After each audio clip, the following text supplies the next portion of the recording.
All right, let's dive into a really fascinating thought experiment, one that gets right to the heart of what life even is. What if that powerful drive to live, to survive, isn't just a quirk of complicated chemistry, but a fundamental force of the universe itself, one we just haven't found yet? It really all boils down to this one huge question. What is that spark? I mean, we see life everywhere, but what is it on a basic level that makes a bunch of molecules alive, while another pile of the exact same molecules is just a rock? To even start to get a clue, we've got to go way, way back. So let's rewind the clock billions of years, back to the primordial soup of early Earth. According to the speculative story in our source material, this isn't some tale of a grand design. Oh no, it's a story about a ridiculously unlikely series of cosmic accidents. What you're looking at here is the concept of the first stairs. Just imagine, by pure dumb luck, a few molecules clump together in a way that lets them fight back against breaking apart. They start pulling in materials and energy from around them to sort of patch themselves up. In a universe that's always moving towards chaos and decay, these little things just stayed.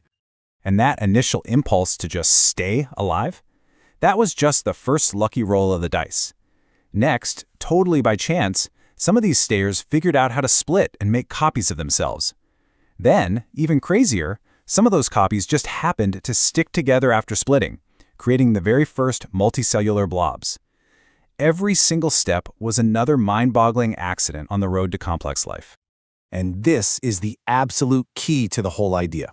The author argues that this entire chain of events, from a simple stayer to you and me, is so statistically impossible, so out there, that you can only chalk it up to pure, unadulterated chance.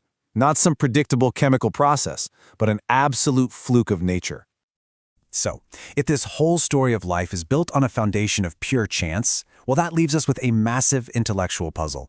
It actually forces us to stare two huge, fundamental questions right in the face. Questions that science still has a really hard time answering. I mean, really think about it for a second. Why would a random collection of molecules suddenly want to keep its shape? Where did that initial, unthinking drive to just self-preserve even come from? It's one thing for it to happen by accident, but how did it become an active, driving impulse? And the second question hits you right after. Okay, so an organism somehow manages to survive against all odds. Why on earth would it then develop this deep, innate urge to split itself in two, to make copies? These aren't logical decisions, right? They're blind, fundamental urges. But where did they come from?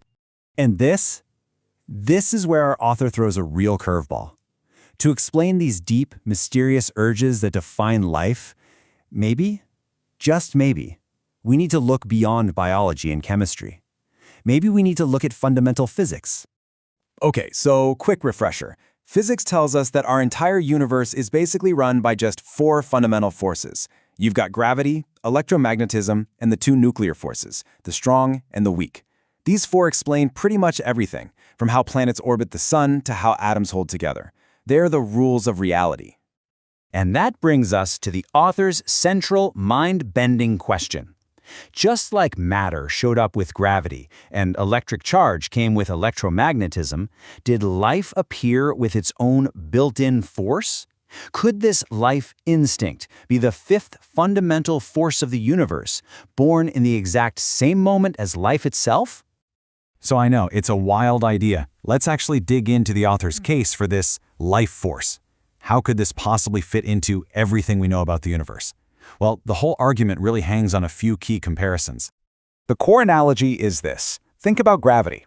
It needs mass to exist. You can't have gravity without mass, and you can't have mass without gravity. They're two sides of the same coin.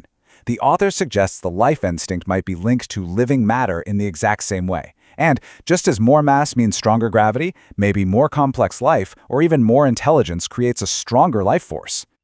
Okay, but one of the weird things about fundamental forces is that they can act at a distance. An apple falls to the ground without anything physically touching it. So, how would a life force do that? How could it possibly coordinate the trillions of cells inside a complex body like ours? Well, the author points to things just like this. What we're seeing here is a synapse, that tiny, tiny gap between two nerve cells. Those little neurotransmitters you see jumping across the gap are passing a signal, but the cells never actually touch. The author wonders, could these molecules be the carrier particles for the life force, kind of like how photons carry the electromagnetic force? And this idea goes even deeper, down to the most fundamental level of life. Look at this. This is the insanely complex dance of making a protein. You've got messenger RNA being copied from DNA, it travels out of the nucleus, and then a ribosome reads it to build a protein, piece by piece. It's this beautiful, precise, molecular ballet happening in your body all the time. And that raises the million-dollar question. Is the incredible precision of this whole process really just the result of molecules randomly bumping into each other, guided only by electric charges? Or could there be another undiscovered force at play, gently guiding these molecules, making sure this life-sustaining dance happens perfectly, quadrillions of times every second inside of us? To flesh this idea out, the author even goes a step further and proposes a set of laws that might govern how this life force works, kind of like how Newton's laws describe motion. These aren't math equations. They describe what we see life do, the laws of self-preservation and reproduction. Well, those are the two big foundational drives we've been talking about. The law of scale suggests the force works all the way from a single cell up to a complex creature. The law of impact says that life always changes its environment. Think of ancient bacteria creating the oxygen we breathe. And finally, the law of free will suggests that in smart, self-aware beings, conscious choice is a product of this force. Now, and this is really important, you need to hear the author's own take on all this.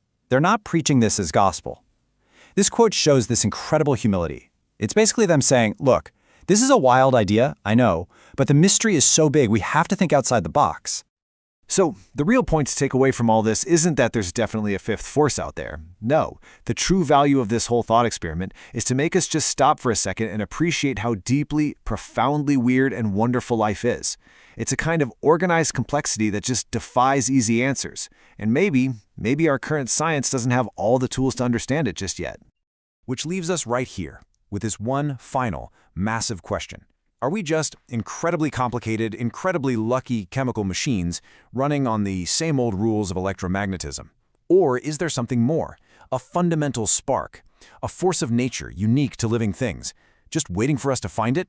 It's a question that sits right on the edge of science and, well, everything.